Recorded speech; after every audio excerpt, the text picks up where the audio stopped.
shipped to your door free, plus $30 off your first box. HelloFresh.com/Colin. Folks, Buffalo and Arizona are desperate for quarterbacks, but Buffalo can at least argue this. In our division, Brady's about to retire. Jets and Miami aren't great at quarterback.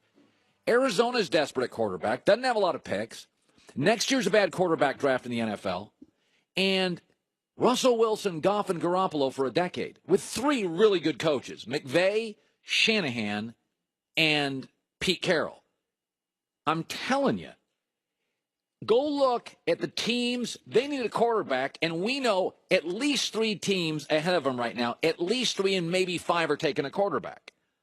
Okay, we know Cleveland is. We know the Jets are. I don't care if they get Bridgewater or not, they're taking a quarterback. And we also know the Bills are. And I think Miami and Denver, especially Miami, still may take one. If you called the Indianapolis Colts today and you're Arizona, I mean, Indy needs multiple players. Bradley Chubb's a nice pass rusher. They can get 80% of Bradley Chubb later, first, second. I'm Arizona. I say, I'll give you our first pick, which is 15th. I'll call Indianapolis if I'm Arizona, if I'm Steve Keim. I call Indy and say, all right, we get your number 3 pick. That assures that you get Josh Rosen. If you like Baker Mayfield, you're not going to get Darnold probably, but you never know. The Browns may screw that up and you get Darnold. The Giants say they're not picking a quarterback. Okay, so you can get Darnold, Rosen, or Baker. All three, I believe, will have NFL careers. I think Darnold's will be better, Rosen will be better, and Baker will be better. Okay? But if I'm Arizona, I call in the Indianapolis. I know Indianapolis wants a bunch of picks. And I just say, move down and take my first, take my second, take my third, and take next year's first. If I was Arizona, I'd do it in a second. If I was Indy, I'd do it in a second. Man. This is a real living, breathing thing. Arizona has got to get this figured out. Like, I had an NFC source tell me yesterday, once Kirk Cousins did not sign with Arizona and did not sign with the Jets, it was panic mode. Sam Bradford, 1-year deal, $20 million, degenerative knee, can't stay healthy. Woo! Wow. So LeBron won last night. Have you guys noticed something with LeBron? He's done this 6 or 7 times this year. He's become more reflective.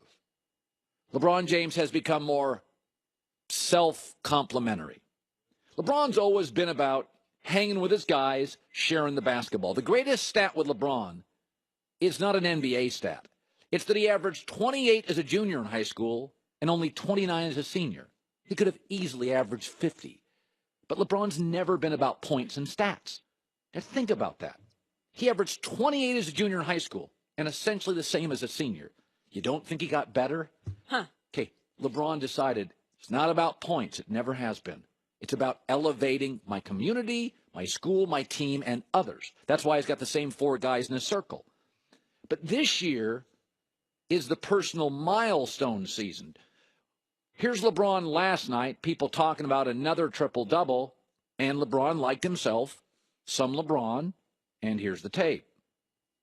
You just say I'm like fine wine. I get better with age. That's what it says. More possession, my ass. What are you talking about? What are you talking about? So I'm getting better with age. That's what it's saying. Okay. Why is he doing this? Because for the first time in 12 years, he has no chance to win a title. And he's probably not going to win the MVP. And we know LeBron sends messages. He can be cryptic.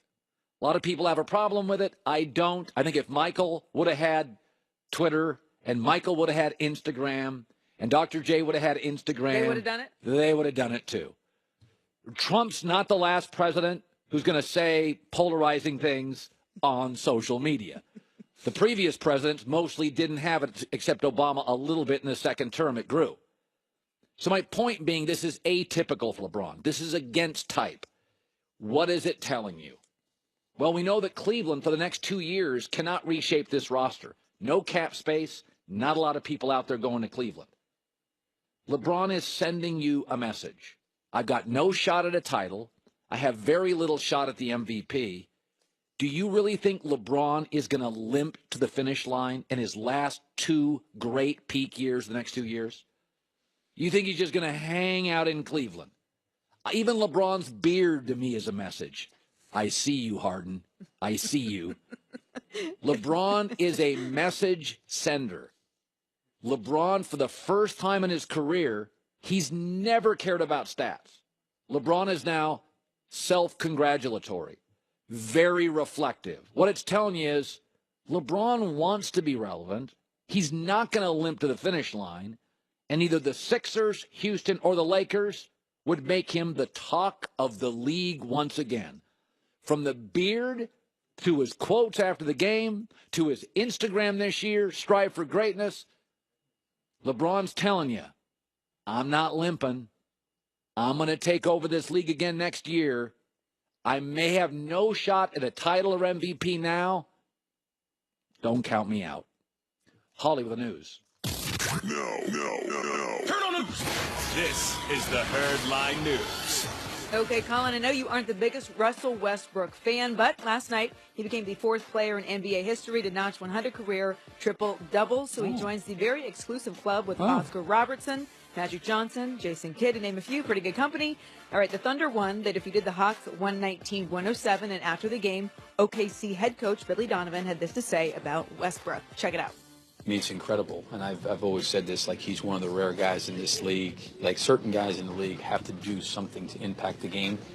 He doesn't have to take a shot to impact the game, and I think that speaks to his greatness. But, I mean, I think that the fact that this is 100th triple-double and, 100 times, and he's a point guard, speaks to just his fingerprints are all over the game, and also it speaks to how hard he plays. So it's really a heck of a milestone and an incredible accomplishment. All right, so Colin, you put your feelings in your pocket for a second about Westbrook. You have to be impressed. So his coach says he would affect the game if he didn't take a shot. Do we really believe that if Russell Westbrook never took a shot in the game, first of all, it's impossible, he would affect the game? Why are they always pandering to Russell? Like, why? They got rid of Harden. They got Durant left. And when he left, he said, he complained multiple times to the team about playing with Westbrook. Listen, we know Westbrook is dynamic, but why do they always feel this need to celebrate? Nobody's celebrating LeBron's accomplishments. He just goes out and does it. Nobody's celebrating Duncan in San Antonio when he did great things. Nobody's celebrating other stars in this league. Why does the owner, the GM, the coach, this guy could affect? They're constantly pandering and babysitting him. He's a great player who others have had trouble playing with. That's that brand, by the way. He is great. I'd vote him Hall of Fame first ballot, and he is hard to play with. But it's this constant. We got to remind him, because, by the way, you know who that coach is talking to right there? He's talking to Westbrook. He's not talking to the media. He knows that gets back to Westbrook. They're just babying him all the time. He's great. I would love for them to come out one time in the 10 years he's been there and say, he's great. Because, by the way, Ty Lue did this with LeBron a couple of weeks ago. And say, he's great, but it's not about that. It's about making sure everybody loves to play together. By the way, LeBron's had a coach this year call him out for that. Ty Lue. Billy Donovan, nobody's ever said once in OKC, listen, these stats are great, but they don't mean anything. I would love to hear that. That's not even a shot at Westbrook. It's the reality. I would love to hear it once. But are you impressed, my question? Yeah, he's an athletic guy. He's fun to watch, yes. All right. He is impressed. All right, so the Packers parted ways with Jordy Nelson. Colin, you already mentioned this a little bit yesterday. And according to reports, Nelson wants to join Tom Brady and sign with the Patriots. Now, they just lost Danny Amendola, should be getting Julian Edelman back from injury. And we hear that Gronk has been working out at the TB12 Center. So do you think that Jordy is a good fit for New England? Colin? Yeah, I mean, Jordy had 53 catches last year, and that's with Aaron missing 9 games. If you extrapolate his numbers out had they played together, Jordy would have had 19 touchdowns and 75 catches and 900 yards. Jordy Nelson is better than Danny Amendola. He's got better speed. He's got more breakaway ability. So if losing Amendola and picking up Jordy Nelson is an absolute upgrade. Now, losing Nate Solder is brutal. I think in the last 17 years, they've had 2 left tackles, Matt Light and Nate Solder. So that's been the second most stable position in the organization. Coach, Brady, and left tackle. But Jordy Nelson would be if I'm in New England, I go get Jordy Nelson. You like it? Well, listen, you're going to get Edelman, Jordy Nelson, Gronk. Those are really, really. And by the way, Chris Hogan. So that's a really elite receiving corps. They're not hurting. All right. And finally, Aaron Rodgers had an interesting day on social media. He posted a tribute to Jordy Nelson on Instagram. I'll read you some of it. It was pretty long. He said, no teammate exemplified what it means to be a Packer quite like him. Like Jordy, hashtag leader, brother, friend, baller, loyal, champion, legacy. You get it, you get it. Nice heartfelt goodbye there. So here's where it gets interesting, Colin. NFL Network's Rich Eisen put out a tweet saying Jimmy Graham had never played in a Super Bowl, while Jordy Nelson had 9 catches for 140 yards in a Super Bowl. This tweet was liked by Aaron Rodgers. Oh. All right, good look, bad look for Aaron Rodgers. Did he accidentally hit the heart and like it when he was looking at it? What happened here? I think he was telling you how much he loved Jordy Nelson. I don't think it was a shot at Jimmy Graham. I think it was a Jordy, I love you. I'm not going to go there. I think it was just, listen, we're in the media. We're always looking for angles with stars. I think in the end it was like, hey, Jordy is an all-timer. That's my guy. Have you ever done that, though? Have you ever retweeted something or liked something you didn't mean to? Or all the time. Inappropriate? Yeah. I did that. One of my friends' parents died. I was like, I didn't mean to. I was like, oh my God. I called them. They're like, it's Holly. It's fine. It's you. I'm going to give my Twitter over to a member of the staff here pretty quick. You're going to turn it over? Yeah, I'm going to start doing a little writing project. What is that? I can't Is get that into, a tease? I'm writing a book on Aaron Rodgers, maybe, and Jimmy Graham's new relationship. That's what I'm writing. Okay, yeah. Social media. That's the news. Holly with the news. Well, that's the news. And thanks for stopping by. The Herd Line News. All right. By the way, good night for LeVar Ball. UCLA lost, and the Lakers won again. Good night for LeVar Ball. Via the Coward Global Satellite Network, New York City. My friend Nick Wright, first things first. Okay, I started my show today saying, Nick, I said, okay, Aaron Rodgers loses Jordy Nelson. He said, I really like him as a player. He's got some game left. Brady, over the last 8 years, has lost 15 stars, and we never have this great sympathy. This year he's going to lose Dion and Amendola, a great left tackle, and Nate Solder. Malcolm Butler. He's lost Charlie Weiss and Bill O'Brien and Josh McDaniels. Are we over sympathetic to Rodgers and ignoring that Brady's reality is I lose great players every year?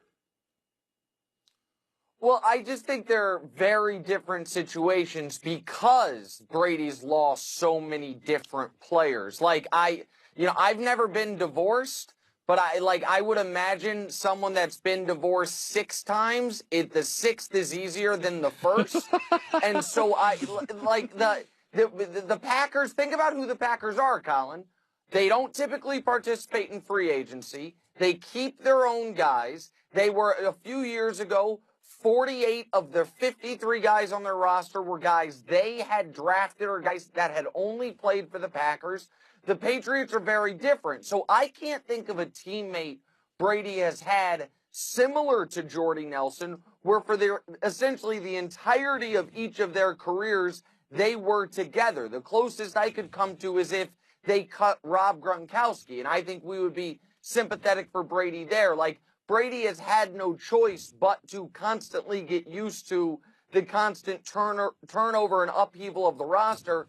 That's not the way they had done things in Green Bay, and it appeared, if you remember, Aaron Rodgers was near tears talking about Jordy Nelson playing in the NFC Championship game with broken ribs 2 years ago against Atlanta. He appeared to have a deep personal connection with Jordy. I think that also led to this. But couldn't I make the argument? Michael Jordan and the Bulls, Nick, always had a little bit of a strained relationship. LeBron in Cleveland now, it's a little bit of a strained relationship. Big Ben and the Steelers. More than a little bit. Yeah, now, Jeter and the Yankees, harmony. Magic and the Lakers, harmony. We've had a lot of these relationships. Most of the time, great player, great team, harmony. Could I argue, though, there is a sense, you can feel it a little, Jordan Bulls, Aaron Green Bay, there's this simmering resentment from time to time. Am I reaching here? No, I don't think you're reaching, but I don't blame Aaron Rodgers for being a little resentful. Aaron Rodgers has been the best player, the singular, the most talented, best at his job player in this league, most important player in this league, at worst, second most important player in this league. For almost a decade now, the team refuses to spend money on a defense. And so what's he got to show for it? Think about the way the Packers have lost playoff games since Aaron Rodgers has been there. They lost a playoff game to the Cardinals where they scored 45 points. They lost to the Niners when the Niners scored 40-plus points when they couldn't stop Colin Kaepernick. They lose to Seattle when Seattle scores, 11 points in the final 2 minutes, wins the coin toss. You can't stop them. Russell Wilson, Doug Baldwin go home. They lose an NFC championship game to Atlanta, where Atlanta scores 44 points. They lose a divisional round game to the Giants when they're 15-1, when the Giants score 37 points. Like, there's a common thread here, which is the defenses have stunk for a decade. Rodgers has been amazing, so I don't blame the simmering resentment. And then when you add to it this offseason, they fire his quarterbacks coach and don't tell him. What the hell is why? So he can get Joe Callahan ready? That worked great. Like, I don't understand. And then they cut what seems like his best friend on the roster, which might have been a good football move. I don't think Jordy's got a lot left. I think Jordy post-ACL is a different player. But you run these things by NBA stars. LeBron gets a say. James Harden got a say in the Chris Paul acquisition. They don't do that in the NFL. And if any player has earned a say, it's Aaron Rodgers. I said this. The Arizona Cardinals in the NFL are very close to becoming an old mobster, disappearing in the desert. They're going to face Garoppolo, Goff, and Russell Wilson 2 times each for a decade. They're the only team now in the NFC without a franchise quarterback. Cousins now goes to Minnesota. Drew Brees hasn't looked this good in years. Arizona is at 15. I would give up every pick to go to 2 or 3. I really believe this is a great quarterback class, and next year isn't. Am I am I hyperbolic here saying Arizona is in danger, if they don't move up, of disappearing in this league for years? No, I don't think you're being hyperbolic here, and I think your point about the quarterback discrepancy from NFC to AFC is an important one. Every team in the NFC appears to have a plan at quarterback, except for, I would add the Giants to the list. The Giants with 39-year-old Eli Manning, and Arizona with 1-year, $20 million weak need Sam Bradford. Like every other team, whether you like Mitch Trubisky or not, the Bears have a plan. Whether you like Cam Newton or not, they've got their guy. The Eagles, the Cowboys, you can go down the list. I'm sure you have. I think the Cardinals screwed this up last year. Last year was the year they should have spent their first-round pick on a quarterback. They had a high pick. They had the opportunity. There were quarterbacks available. They punted on that position. Meanwhile, Houston moved up to get a quarterback. Kansas City moved up to get a quarterback. Teams that I think were in kind of the similar situation as the Cardinals found themselves. So, yeah, would I trade? Would I do the Mike Ditka for Ricky Williams trade if I thought you had your franchise guy? Sure. I don't think that's ridiculous to say at all, because you can't be the one team in your conference that has no plan at the quarterback position. Finally, LeBron has become a little more self-congratulatory this year. My favorite LeBron stat of all time, 28 in high school as a junior, 29 as a senior. He could have scored 50. That's not LeBron. He's not a stat monger. He never has been. He's very communal. This year, he has acknowledged, almost, maybe he's trolling, I'm really good. These stats are amazing. I think he's sending a message. Do you? Well, let me ask you real quick. I apologize. What message do you think he's sending? I got no shot at the title, not going to win MVP. I am far from done. I am still the best player, and I will remain the most relevant player for years. So Lakers, Sixers, Houston, get your tickets ready. So I don't think he's sending a message to Lakers, Sixers, Houston, because those teams already, he knows without question, want him, would move mountains for him, would do anything in their power to get him. And I don't think he agrees with you that they have no chance to win the title. I think LeBron goes into every playoff series saying, we got the best player on the court. Let's see what the hell happens. Even if he knows they don't have a great chance to win the title, I don't think he felt his team had a great chance to win the title 2 years ago when they won the title against the 73-win Warriors. What I do think LeBron is doing is LeBron has always been a historian of the game. And LeBron recognizes it's the reason he's including year 15 in a lot of his tweets and Instagrams. He recognizes how absurd it is that he is the best player in the league for the 13th consecutive year. For the 13th consecutive year, he will be top 5 in the MVP. If you don't think he was the best player in the year in league in year 3, best player in the league in year 3, pardon me, you certainly agree he was the best player in the league the moment he did the 48 special on Detroit, scoring 26 straight games that basically end that mini Detroit run.